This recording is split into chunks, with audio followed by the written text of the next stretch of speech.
Hello, beautiful souls. Welcome to another episode of Embrace the Face. We are here in season 3, talking all high vibe and healing content. And today I have a very good friend of mine, Miss Ilana Slavin, with me. How are you, Ilana? Good. So Ilana is a co-owner of Charms Eclectic Healing Shop in Belmore, New York, where all things crystals, healing, copper pyramids, copper wands, Reiki healing, psychic readings, and classes galore. So Ilana, I have on today, we're going to discuss heart-centered versus ego.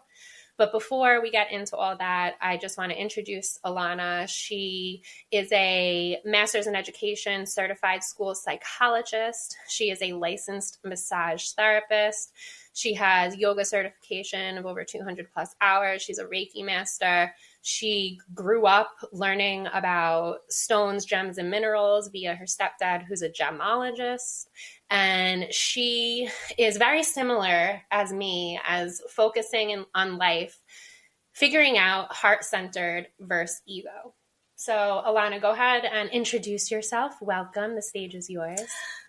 Hi, I'm Ilana. That was a really nice introduction. Thank you. Oh, yes, Thank of you. course. She did it for me. So when Allie asked me a while ago to do this interview, I thought, okay, I'm a little nervous, but I know I could definitely talk a little bit about a lot of things. Yeah. So I feel like I'm finding like in most days, just generally speaking, and in like most just like moment to moment things that like, I'm always like coming back to that it's love or it's ego. And so I always come back to that template in my mind for a couple of reasons. Well, because it's true. And, but coming from a couple of places, I'll start with the second place, which was my yoga intensive training in like 2009. So a long time ago. But like in learning and really training the yoga principles, it's really, again, I can speak a little bit about a lot of it, and there's people very versed in like the principles of yoga, but essentially like even something called ahimsa, which is a Sanskrit word for nonviolence. So it's like, but it's nonviolence in word, thought, or deed. So it's also just like in our regular way of speaking to each other or approaching kind of a thing. So those yoga principles always kind of like really like become like a template or a blueprint that like I'll tend to go back to.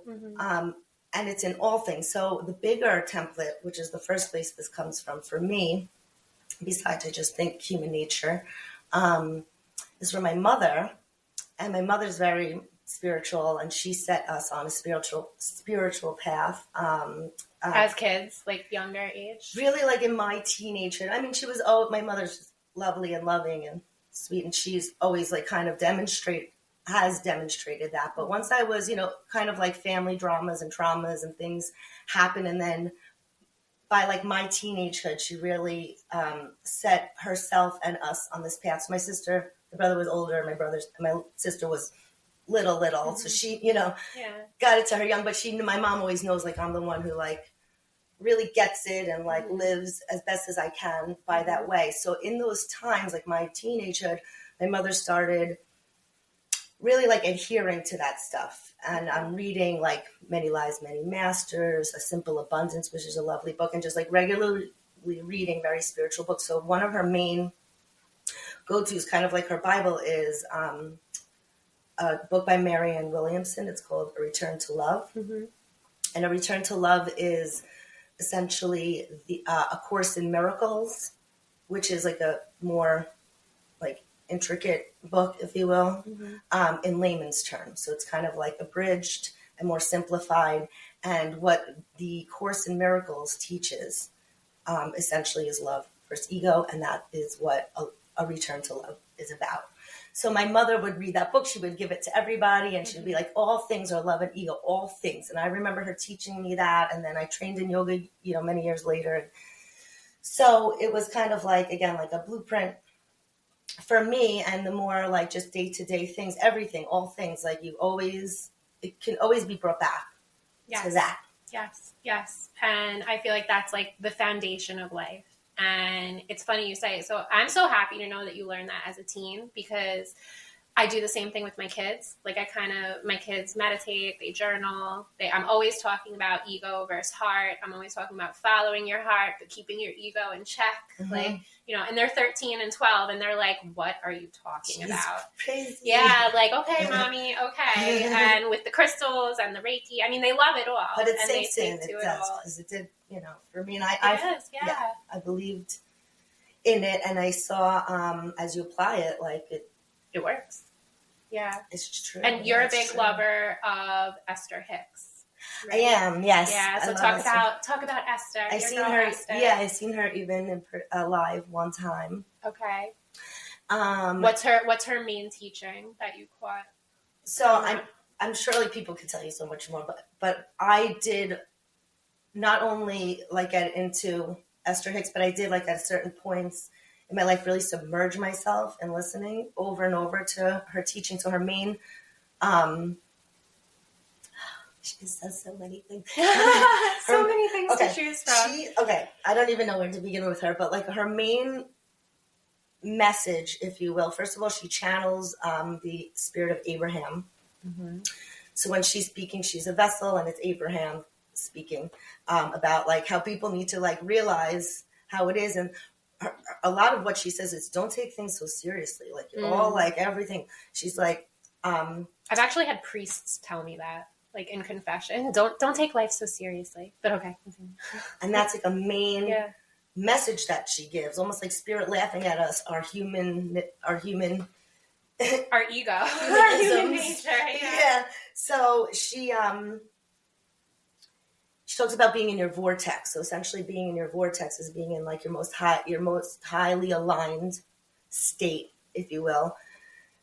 And, we all like today talk about manifesting, blah, blah, blah, and it's true. And we want to kind of materialize what we have in our mind. Mm-hmm. But the truth is we come into this physical being with these things in our mind because we want them, right? They're our natural desires. Mm. So if that's your desire, you're supposed to have it, or why would you want it, right? So God didn't put you here to want things that you can't have. That's miserable, would be the point. So the idea is not necessarily like, it's sort of like a cyclical, because you can like think it in your mind and then see it happen. But the idea is if we stepped into this lifetime, if you will, with certain desires and ways of wanting to be and live and things to experience, then we've already put that out there. So we step in with all these things already aligned for us. And the higher we can align with our high frequency and vibration and be in our vortex of what the abundance that the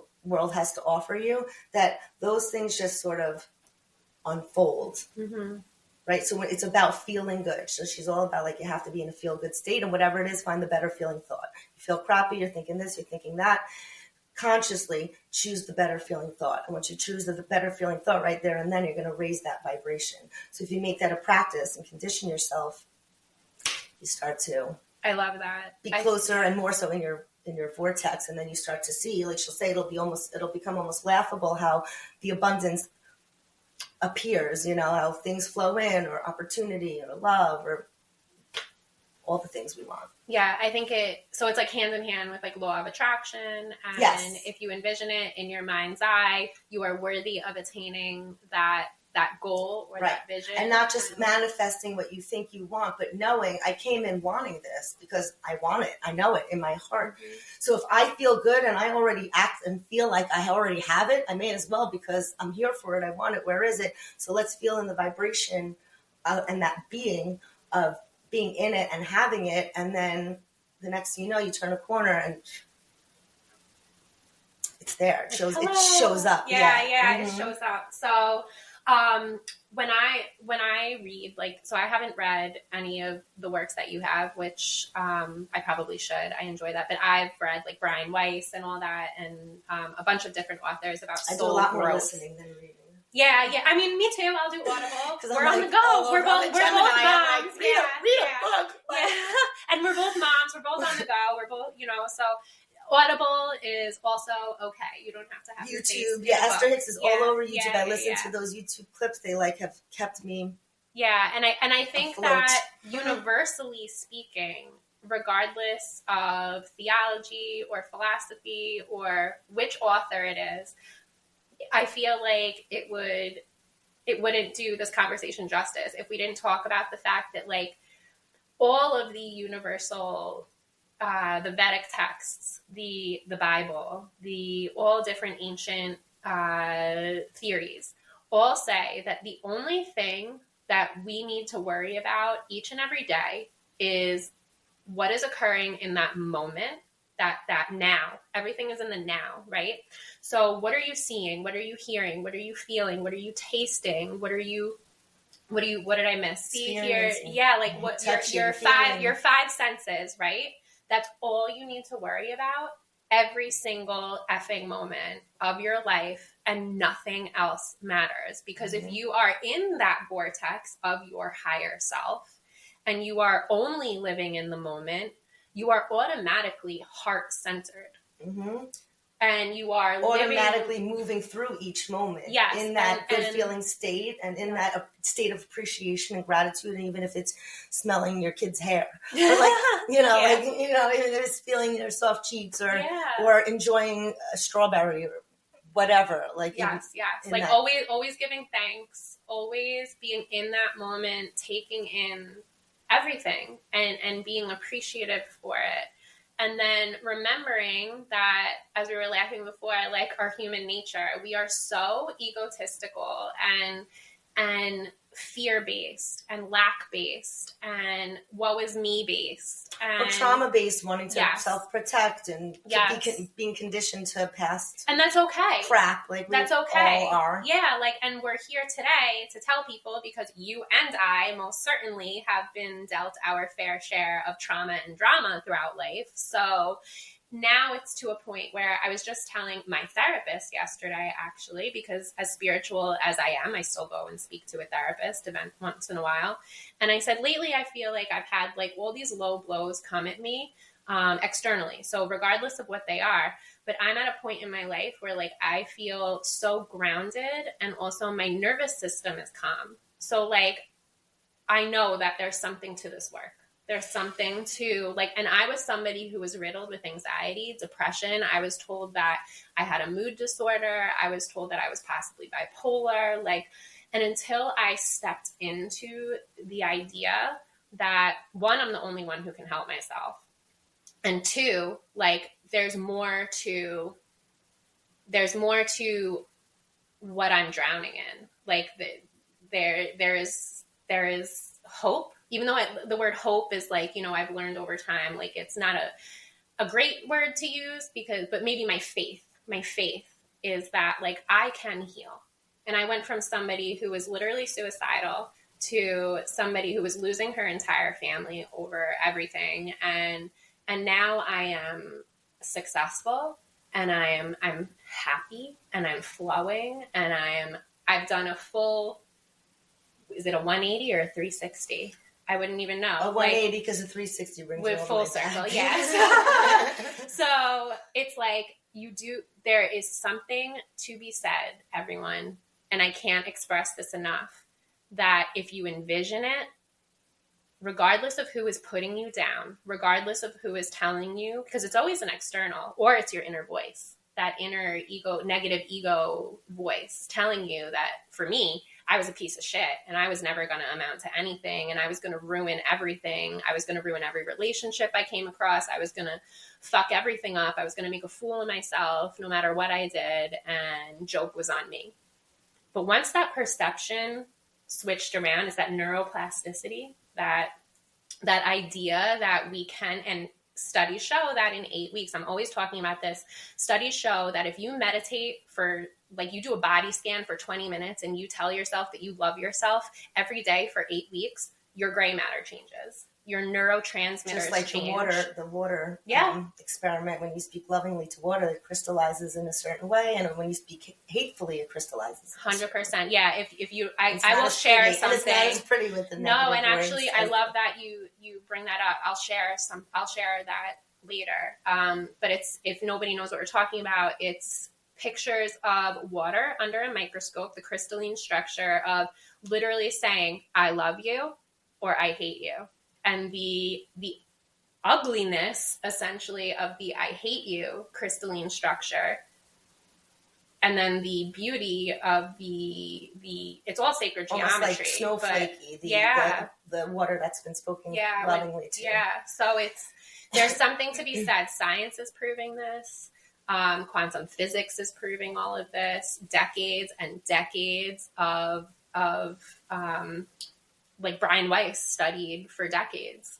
And who else? Brian Weiss, Michael Newton, Dolores Cannon, Esther Hicks, like all these. I do this with my child when he's asleep. I like speak loving things to his little brain while he's sleeping, because I'm like, anything that's like ruining him in the real world at night, I'm just like, you're so loved, you're so awesome, Mama loves you. Like I try to like, I love that. And then let me tell you, I have not woken up happy almost any day in my life. I don't mean that. But I like how I'm grumpy. My dad used to say I was the only 2-year-old he knew that needed her first cup of coffee in the morning. Esther Hicks helps because she will say, when you wake up, start the day with that good feeling thought, find it, fucking figure it out. Like, even just up level it a notch from that, whatever you woke up with that isn't gonna make you feel good, right? I write it down. But let me tell you, this kid wakes up happy, and I'm like, thank God he wakes up happy, because I'm like, don't talk to me. Okay, so and he's like, Mommy, and I'm like, what's he so happy about? Okay, so let's go. So there's a tool, right? So how can Ilana? She's doing this is what we do as parents. I just say it to myself, you're awesome. You're gonna have the best dreams. You're gonna wake up like floating on a rainbow. And listen, we have to tell ourselves that. Right. And so Esther, will say, choosing joy, right? Mm-hmm.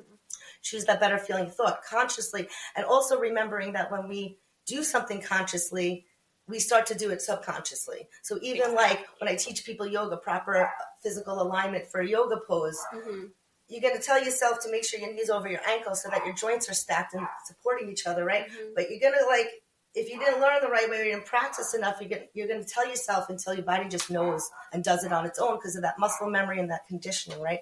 Yeah. So it's conditioning, just like you're saying, the neuroplasticity. And there is, it is talked about, which I thought was interesting about, that there's like a hope muscle. And it I think it's even measured or studied that the hope center of the brain, like that muscle can be stronger or not. So it's interesting when I read that or saw that somewhere recently, I felt that makes sense to me because I've always felt like a hopeful person. I've always felt like optimistic kind of a person. So I felt like, you know what, even when things are shitty, there's something in me that still feels good and excited for something more and better. And that's my hope muscle. And things end up working out most of the time, or at least in their time, right? Amen. Mm-hmm. And I know that it's my hope muscle is strong, and I'm grateful for that. So I may wake up like a grumpy bitch, but you automatically. But I know, I'm like, I'll push. Just give me a minute. Yeah. But that okay. So then she also, Esther Hicks tells a story. Okay. Where it's a perfect example of this and the contrast of this. And then speaking of contrast, real quick, she'll say everything is for you to see the contrast. So whatever doesn't feel good, that's okay. It's a springboard for you to say, well, if this doesn't feel good and feel right, it's not a good feeling thing. It's not for me. And now I see even more so in an even more refined way, right? The contrast of what I do want, what my desire is that does feel right and good. And then the next one and the next one and the next one and the next one, right? And she says, don't be frustrated in the unfolding. You're falling in love. You're this, you're that. You're waiting for it to be a seal deal, whatever it is. But you know what? It's in that unfolding, that certain excitement that builds until you get there. And once you get there, guess what? That whole chapter of the building and the excitement is done. So being in the excitement, in the flow, and the joy of the process of it, right? Because then you get your love, whatever, but all that courting and building up, that part's over. So why be all stressed out in the midst when you could be enjoying the ride? So that brings me to her story. So she takes her grandkids to an amusement park, speaking of rides, and the granddaughter, or one of them, I think the granddaughter is in a great mood. She's going to go on this ride, this ride, this ride. She's going to have the best day. And this kid, she says, literally has the best day, just like the kid anticipated. She's happy. She's killing it, like having the best day at the museum. Meanwhile, her little brother is like angsty, pissed off, whatever's not going his way, whatever's his issue, griping, this, what, whatever is the kid. And she's like, let me tell you how she sat back and watched each kid's day unfold. And the one who was like happy being in the moment and going with the flow and looking for what was going to excite her had a great day. And the one that was pissed off, griping, and whatever wasn't good enough, or he didn't get to do this, or he didn't get to, was pissed off the whole day. She's like, I watched them choose their paths, and the whole day was dictated from that set point on, because they chose it. And we think it's out of choice, and this person did this person said this, I didn't get to do this. Well, it's your perception, and it's the way you move through it and on to the next or better thing, right? Or stay stuck in it, or stay gripey or angsty, or not. So she uses her grandkids. That's a great example. How like she watched, she's like, this one's gonna have a great day, and this one not so much. And it's exactly how it plays. Yeah. So do you set the tone? Do you know Dr. Gabor Mate? No. Okay. So he is a neuroscientist. I think a neuropsychiatrist. I don't know. Don't quote me on that. But he actually studied, and I've heard him talk on how different siblings can be, even though they are raised within the same home. And it's a matter of it's how our parents were raised, how their parents were raised, and every parent-sibling relationship is different. The way, like, a parent speaks to one child is different the way they speak to the other child. And it's almost like, are we speaking negatively or making one child feel bad? And so they always have this gripiness and like this, because we get frustrated as parents. Like, we don't realize, but in true reality, the way that we respond to our children is by what we perceive to be like a threat. So, okay, I'm going to admit something here. So this is like a big thing, I think, for me to say.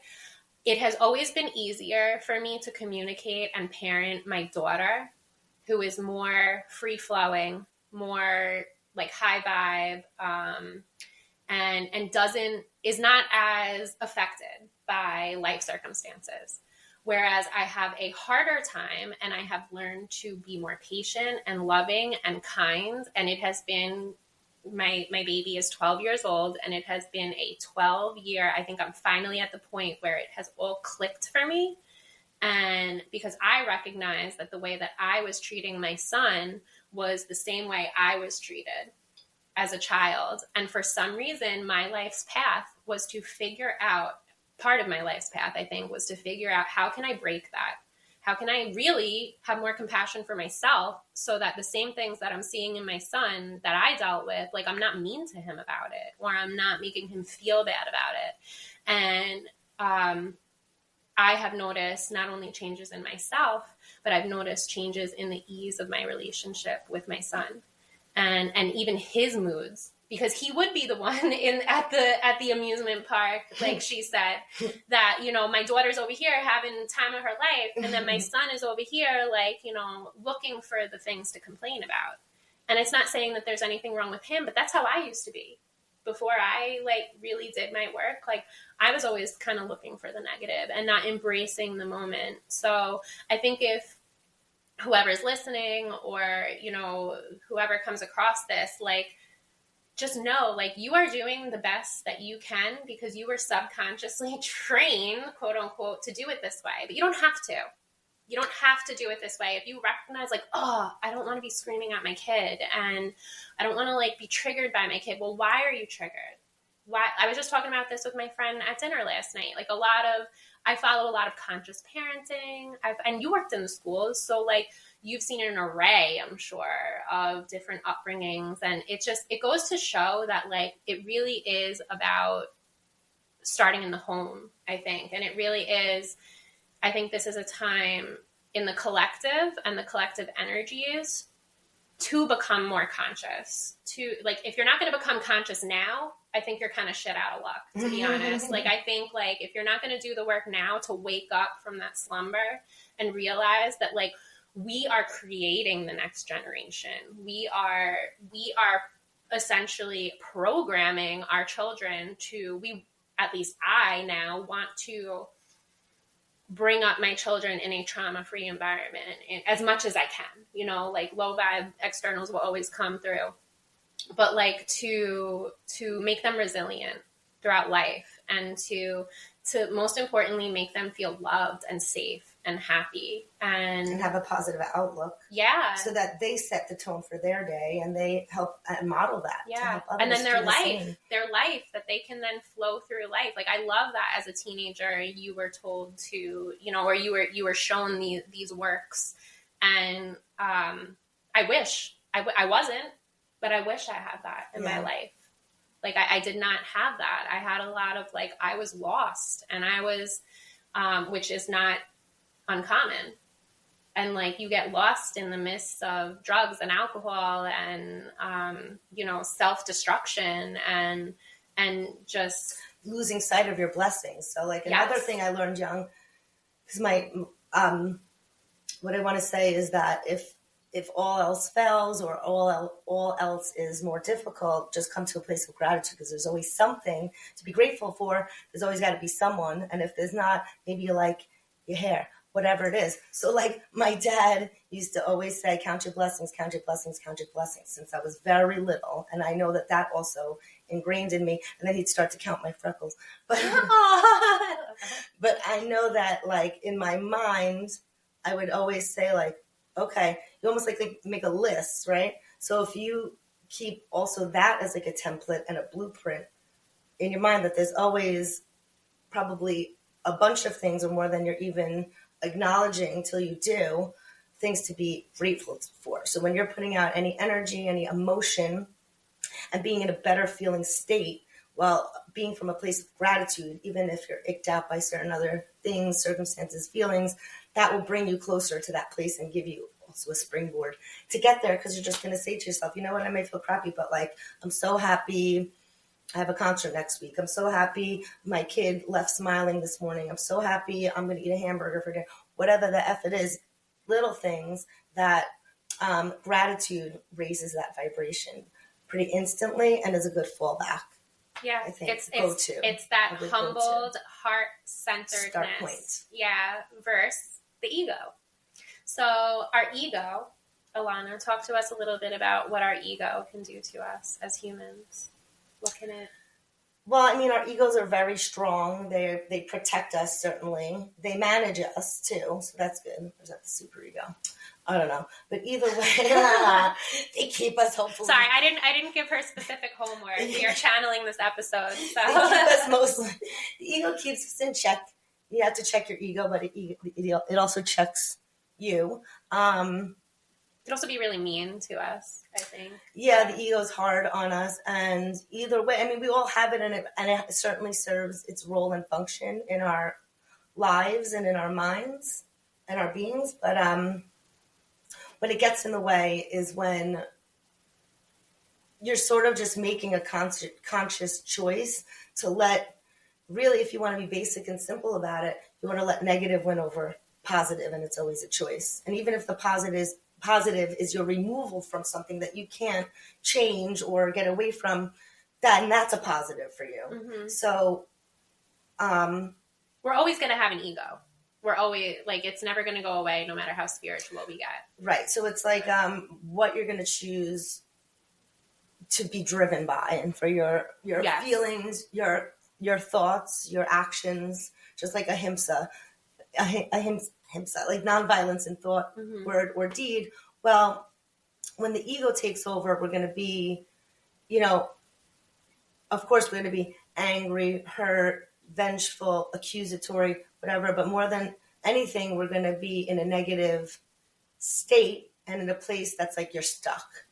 Well, where does that get you? So if you want to, it doesn't mean you have to skip over things or not address the problem. But if you want to come from a loving place, you're going to get through it with much more smoothly and with in a constructive way and with more productivity, right? Mm. But if you stay in a place of, well, I don't like this, or, you're up against, you're sort of like creating a conflict, well, then you're not choosing a loving path and you're not necessarily going to be solution oriented.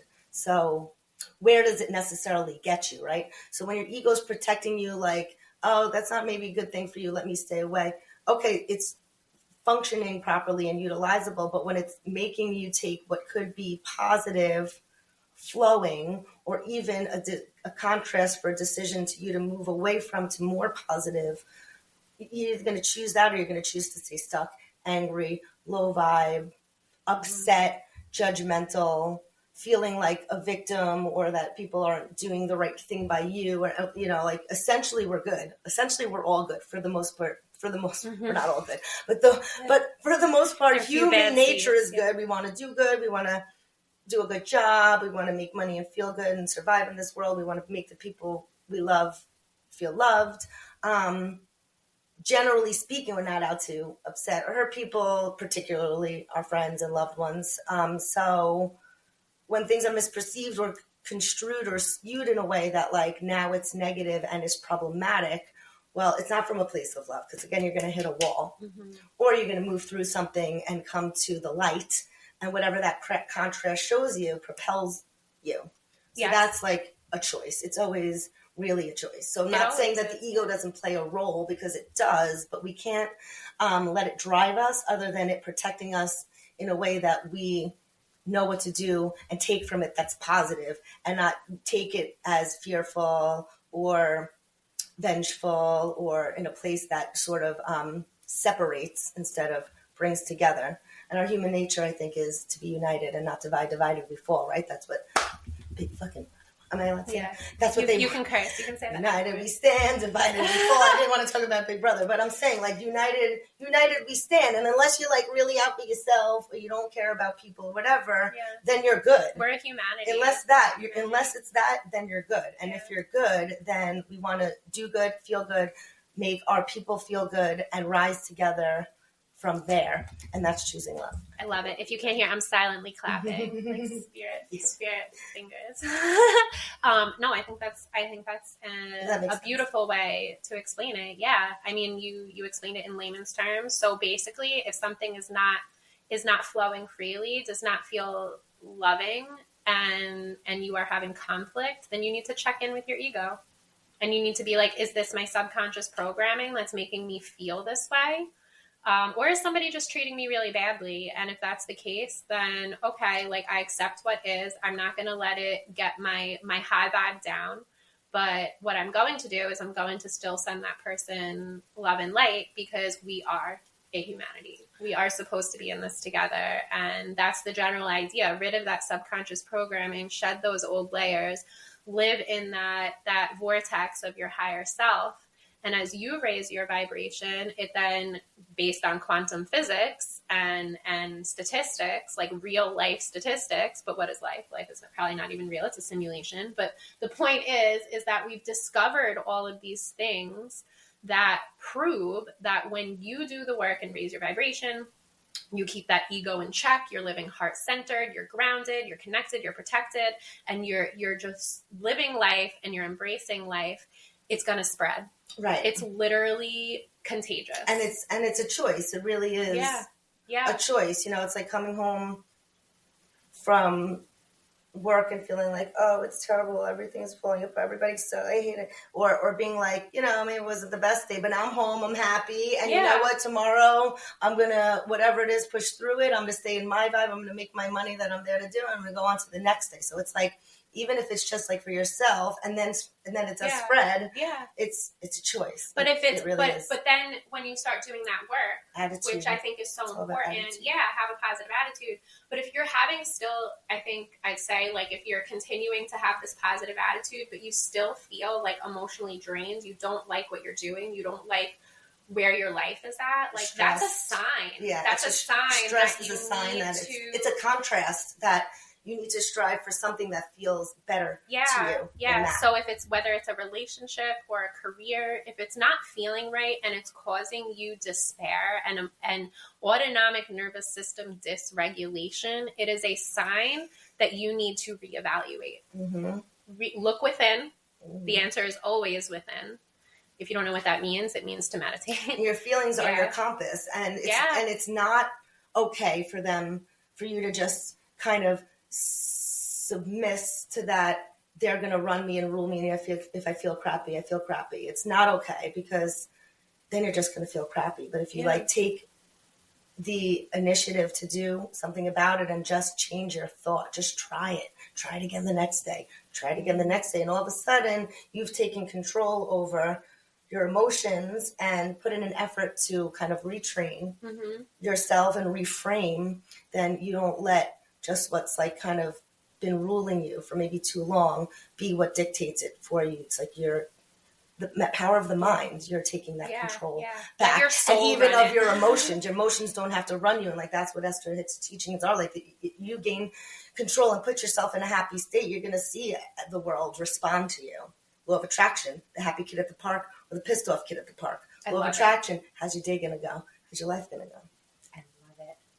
It is in your hands. You are the creator. Yes. So Bashar? Ilana's going to share. So Bashar. So if you do not follow Bashar, Bashar is trans-channeled by Daryl Inca. And he's been around decades, I believe, like trans-channeling Bashar, who is a otherworldly being who really is here to serve humanity for the highest good. So Ilana's going to share a little message from Bashar. But with that being said, do you have any advice, Ilana, for anybody? Like what can they do while you're looking that up? What can they do to, like, what's one step that besides like the turn that thought around? What is one thing that somebody can do to make changes, to really stand up for what they believe in and to move forward in that? If somebody is like fighting them on the other side, kind of, they feel conflicted, how would you suggest that somebody get through that? I mean, in the tangible, I would say do the listening.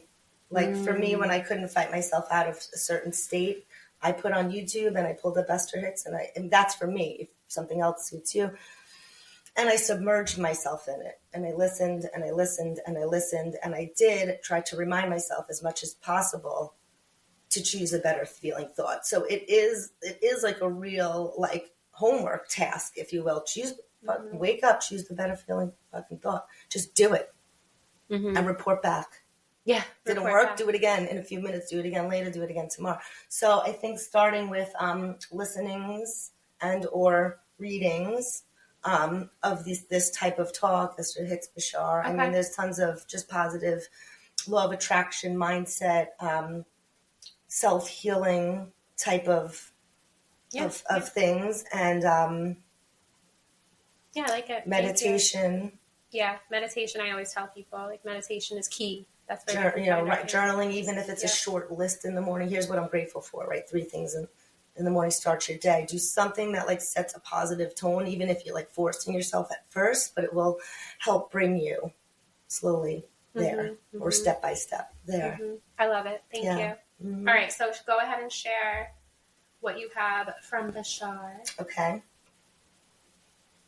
iPhones, we have to. Yeah, like I'd like to say there's like some major thing to do, but it's mindset and it's submerging yourself in it and hearing it and being around it and kind of reframing and retraining your experience and your way of perceiving it and going about it. Okay, thank you. So this was just something I saved from, that's not it, from the group in Bashar, and they talk about a formula that he gives, which says, act on your, similar to Esther Hicks type of thing, be in your flow, do what feels good to you. That's your desire. Your desires are there for a reason. They're like a rocket, like a rocket you're launching, like the rockets of desire. Yeah. And then you get this in your hands. What's the next one?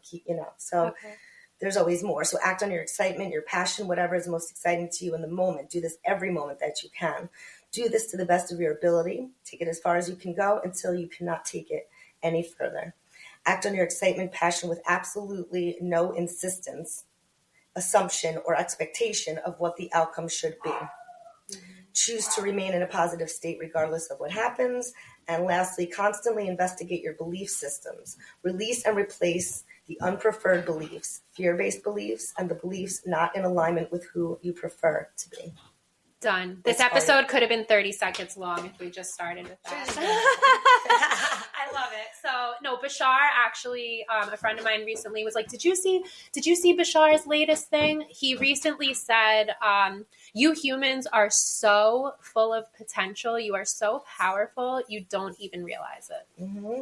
And it's so true. We are so hard on ourselves. We are so down on ourselves. Just like you think of a friend and they call, like there's a lot of there's a lot of synchronicities. Start looking for the synchronicities and the energies that are aligning you for your highest self and that vortex that you need to live out your life, because we all deserve that, and every single one of us. 100%. My friend Nicole just told me that she heard a Persian saying, I don't know the saying, but essentially there's a saying that means that, like, if you think of somebody and they call, that like telepathic synchronicity, there's a Persian saying saying that it's a sign of a pure heart.